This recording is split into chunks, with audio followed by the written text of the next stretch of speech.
Hello and welcome to the next part of our figure drawing project. We are going to draw another schematic of the figure. This time it's going to be gender specific, so you can choose to draw a male or a female figure. Again, we will be using a ruler with clear markings. We will need a drawing pencil and an eraser for the exercise, and of course your A4 piece of paper. Okay, so we start out very much the same way that we started out the last one. We draw a vertical line down the page. I will be drawing both. As I said, you can just choose which one you would like to draw. Okay, so again I make the measurements 3 centimeters each division: 3, 6, 9, 12, 15, 18, 21, 24 and 27, and I will do the same on the other side. And again we will make some horizontal lines.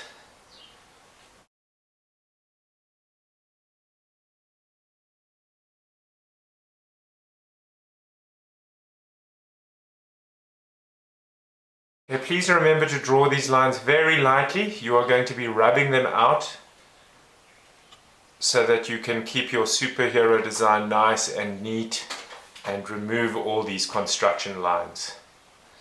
So I'm going to number them. This is really important. Okay, so we start out very much the same way as the last one. We just draw an oval shape for the head in the first division.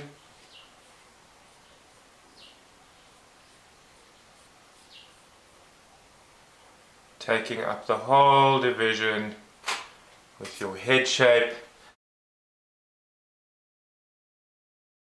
Step number 2 is we are going to be drawing the pelvic bone, the oval shape or the round shape of the pelvic bone in division number 4. The male one, as we know from the last one, is just a round circle. We just make sure that it's in the center. We just want to draw this very lightly. We're going to be rubbing it out later on. So again, as I said, check. That's 3 centimeters wide exactly, and that is for the male. This is for the female. And this time we are going to draw it wider. So of course girls have wider hips than boys. This has to do with childbearing, etc. And there we go. So something like that, and I check the width of that, and it's 4.5 centimeters wide. Okay, the next step is we draw the ball and socket joints of the hips, and you will see that this tucks in nicely into that thing. Don't make these too small. Keep them nice and large, and the male one the same. Remember that you are choosing to draw one of these two. You may choose either one to follow me. And of course we are going to just make this line a little bit more visible, which represents the spine from the head to the pelvis down the center of this line. Next we are going to be drawing the knees. Now you have to consider how you want your superhero or your figure to be standing. So if you want the feet together, then the knees are going to be quite narrow. I'm just going to draw mine more or less below, and so I draw 2 big oval shapes at the bottom of division 6, taking up half the division. Yeah, not too small, otherwise it's difficult to draw the legs. and the same on the male figure. And then we join from the outside of the hip joint to the inside of the knee, and the same on the other side, and the same for the male, outside to the inside of the knee, and there we go.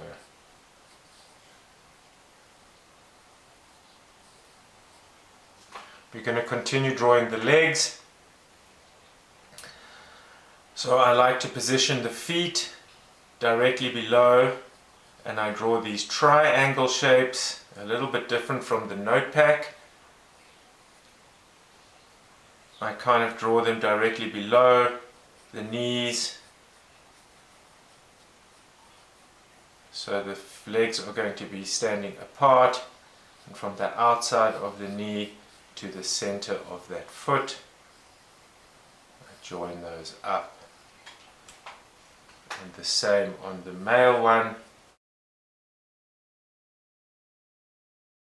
Okay, so there we have the leg structure, and now you can see how much wider the female hip joint is and how much further apart these ball and socket joints are.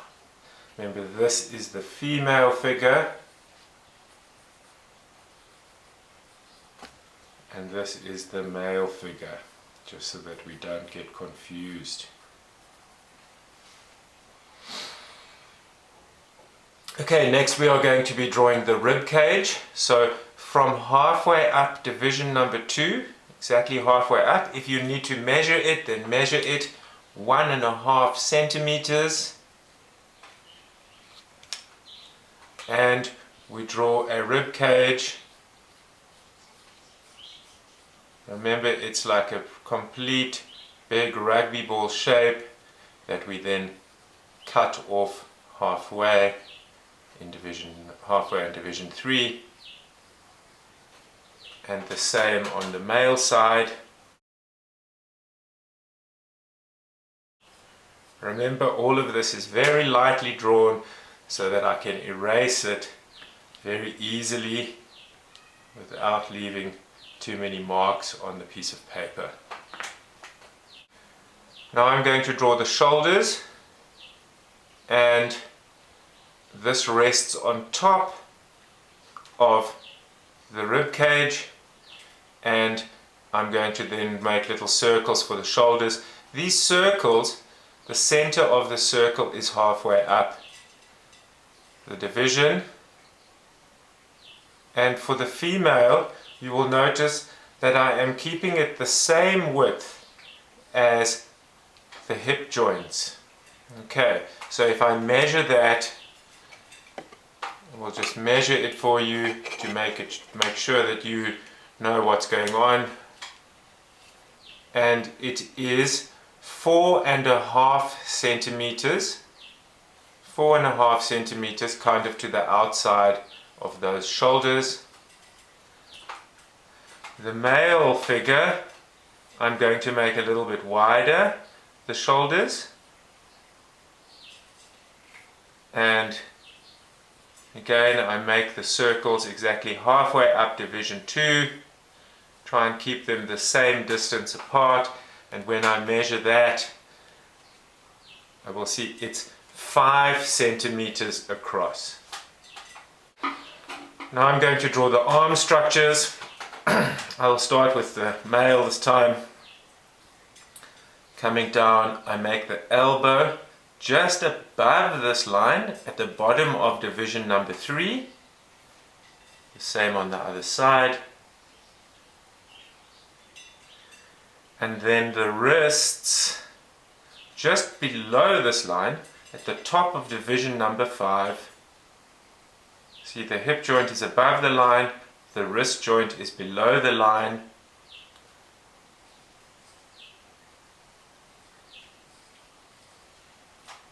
And the female, the same with the elbow, the bottom of division number 3.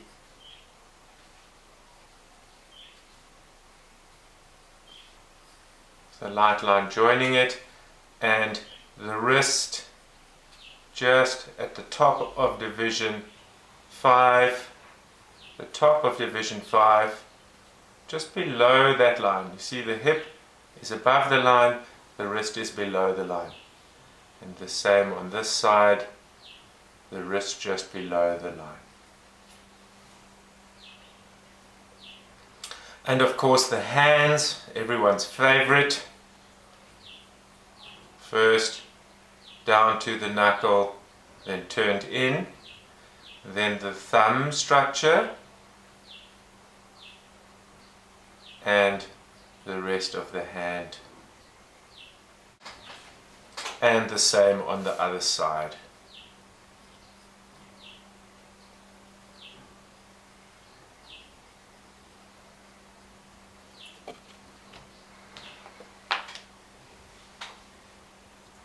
So you will notice that the fingers come almost to the bottom of this division. People often draw the hands way too small. Beware of drawing the hands too small. Okay, so almost to the bottom. And then the male figure, very much the same thing, although generally boys have bigger hands than girls. And so I'm going to draw the fingers even closer to the bottom of the division. And then the thumb structure and the rest of the hand.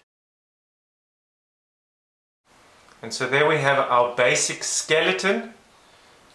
Wide hips, same width in the shoulders, and the man narrow hips and wider shoulders.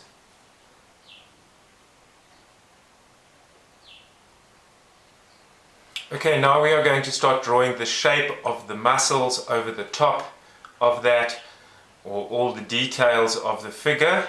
So just to remind you, the eyes of the figure are exactly halfway up division number 1. Okay, this is a line for the eyes. A little line for the nose and a small line for the mouth. And the same on this. Of course we need eyebrows, otherwise it just looks weird. So we need some eyebrows.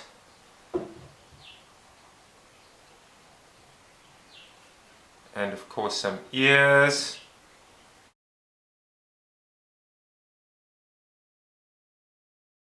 The neck coming down a little bit wider. And the shoulders. Generally girls don't have a big trapezius, it's more just a slope and flat shoulders. Okay, and the boy, I will give him slightly wider neck and more of a trapezius, some muscles on the top of the shoulder coming down.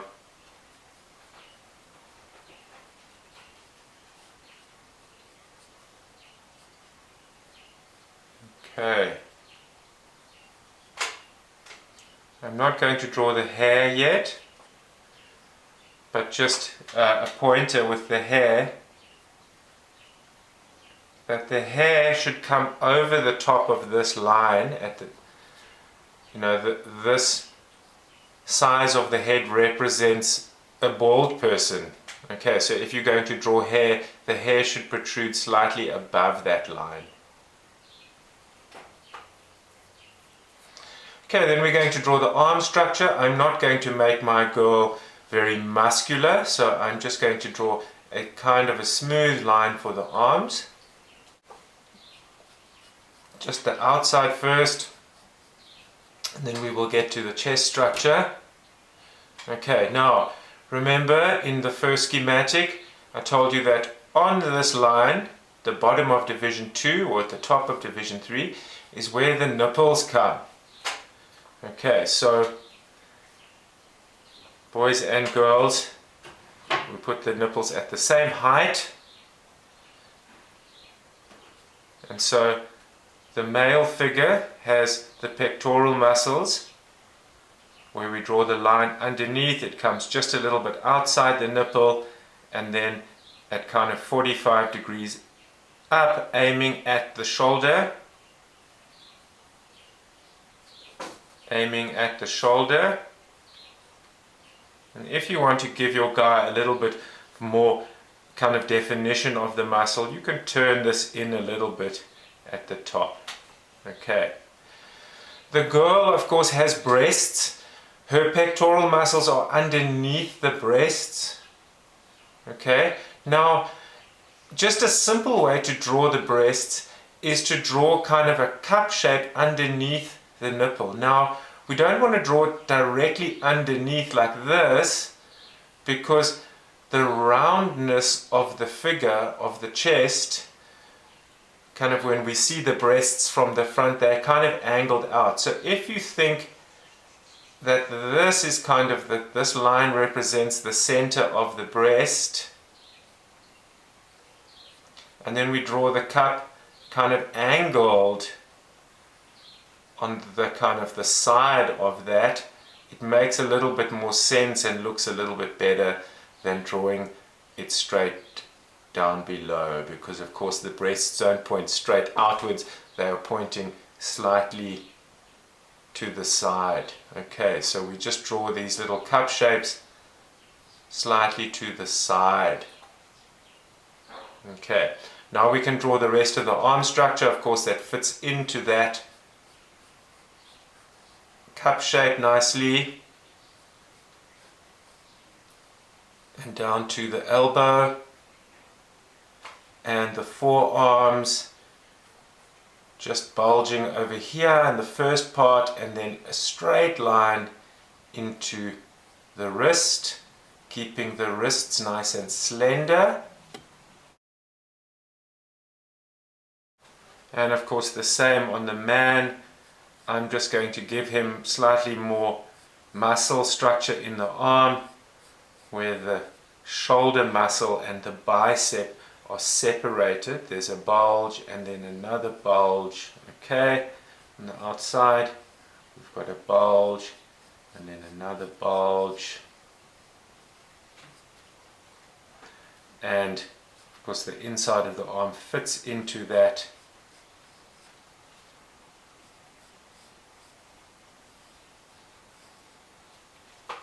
And the forearms as well. Try not to make this too thin.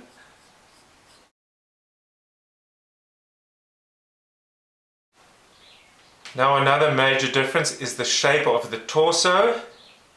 The male figure, as we discovered last time, comes from underneath, big lateral muscles coming down to just below. Remember, this is where the belly button is.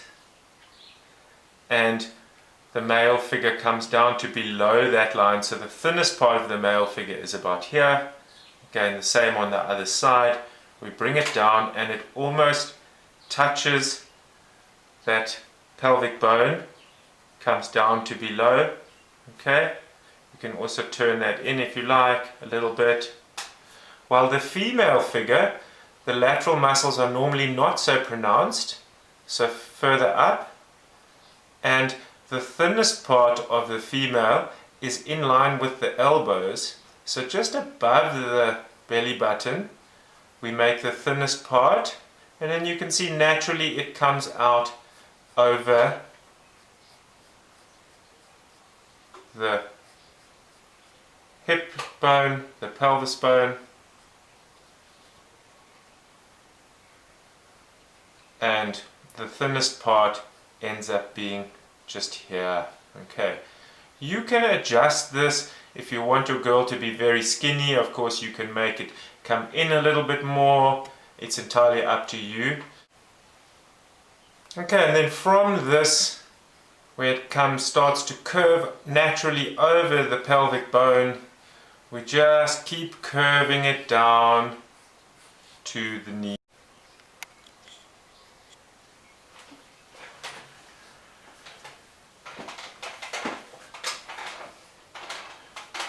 Okay, and then on the inside we also want to curve this nicely to make sure that our man looks like he has some muscles in his legs, curving up to just below the pelvic bone at the top of division number 5. and we have a curved kind of thigh, and then of course the calf muscles as well, the bulge in division number 7, and then a nice straight line into the ankle. Same on the other side, the bulge in division 7, and then a straight line into the ankle.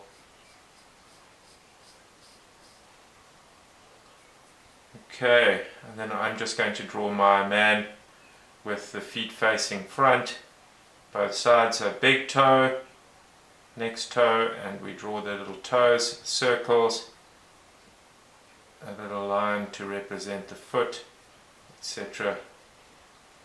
And the other side too.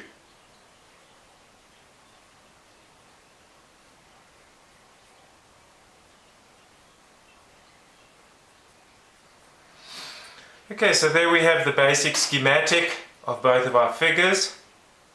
I know that my female, maybe the hips are very wide, but I've done this just to really demonstrate to you that the female hip is much wider than the male hip.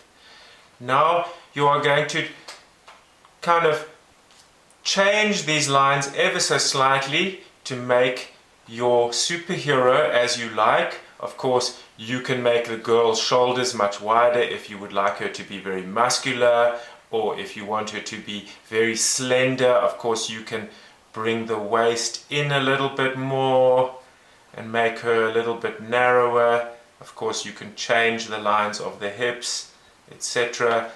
So at this point, before you start designing your superhero over the top, of course you need an idea of what your superhero is going to look like, and maybe you can just design the costume straight over the top.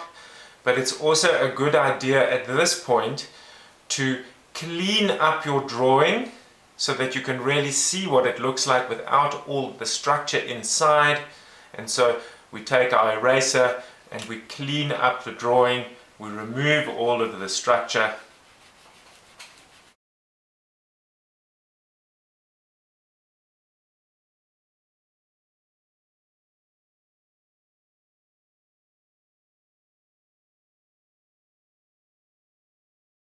Once you have cleaned up your drawing, of course you might want to put some of the lines back in.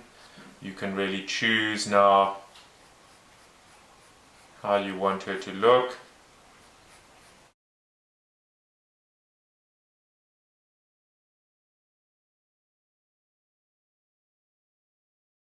This is a good starting point now to start designing my superhero, where I start to design the outfit and the hair and everything. I'm going to clean up the male figure as well.